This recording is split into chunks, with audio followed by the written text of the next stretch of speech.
Welcome back to AM Northwest. You know, if you lose your job, a short-term side hustle can keep cash flowing and your confidence high while you search for the right role. Here to share 4 tips to keep earning if you get laid off, we welcome back strategic advisor and executive coach, Dr. Carol Parker-Walsh. Good to see you Good again. To see you too. Okay, so you're saying don't panic if you lose your job.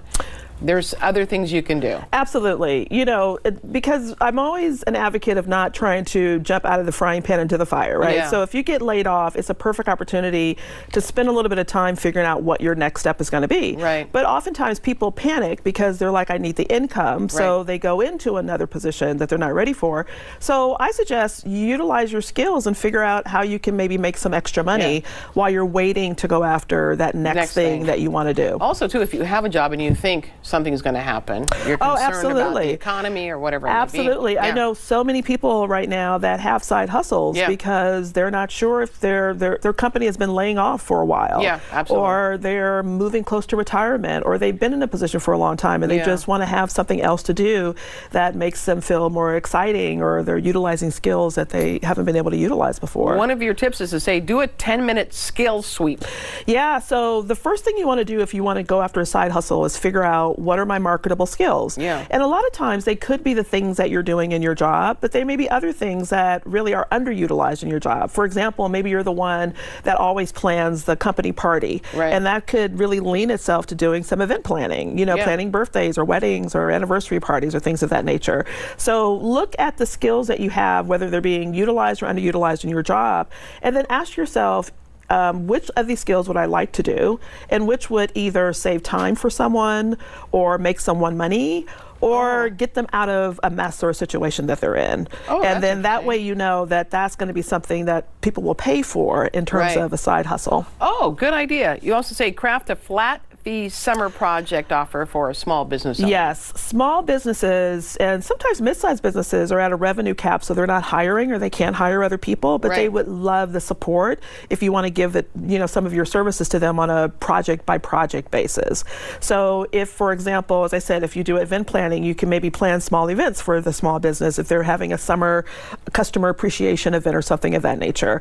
Or if you're really good at systems, you can have something like a back office cleanup special where you're going to come in and help to automate their systems and you know, get things together. Or if you're in social media or marketing, you can offer them a package where you're going to do a social media refresh, where you can just get all of their social media together for them for the summer. So if they're posting on social media or they need to write newsletters or things of that nature, if you have that talent and skills, you can create these mini packages and offer them to small businesses and let them know on a project basis. We could do it for $1,500 or $2,500.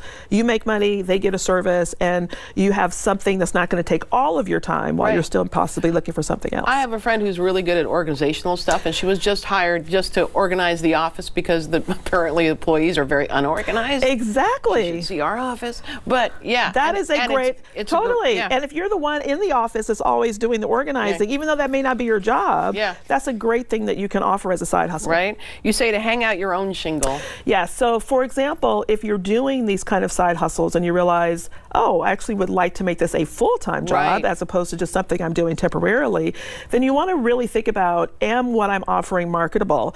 And if you've created these little packages, this is a great way to test, and they are flying off the shelf like hotcakes. People are saying, yes, we want you to come organize our space, or we want you to plan these events, then that may be a marketable business that you can actually start.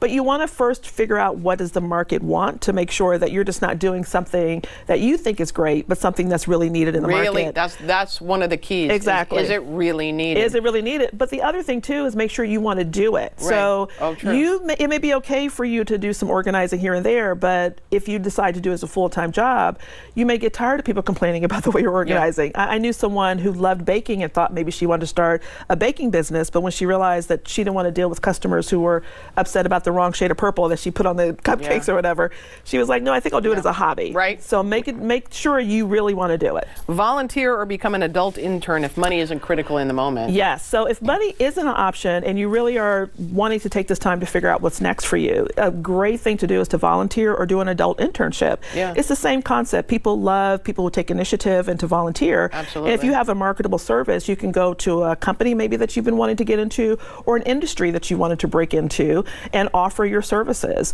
They may have an open position that they can't fill right now, and maybe you can volunteer to do some of that work, but make sure you're going to have resume credit and make sure that this is going to be something that you can utilize to your advantage if you are looking for another job. But the beautiful thing about interning or volunteering in an organization, I'm sure you have to sign some NDAs and confidentiality agreements if you're doing on a volunteer basis, but if a position does open, you're going to be the first one to think about, because they already know you. Because they know you, they know your work ethic, you've taken the initiative, and you can also offer an opportunity to do some work on something that maybe they don't have a position around because you see a need for them that they haven't seen for themselves or been able to create. You can offer that for them, and again, they'll see that initiative, and when something does open up, you'll be the first one they think about. Perfect. Thank you so much, Carol. Yeah.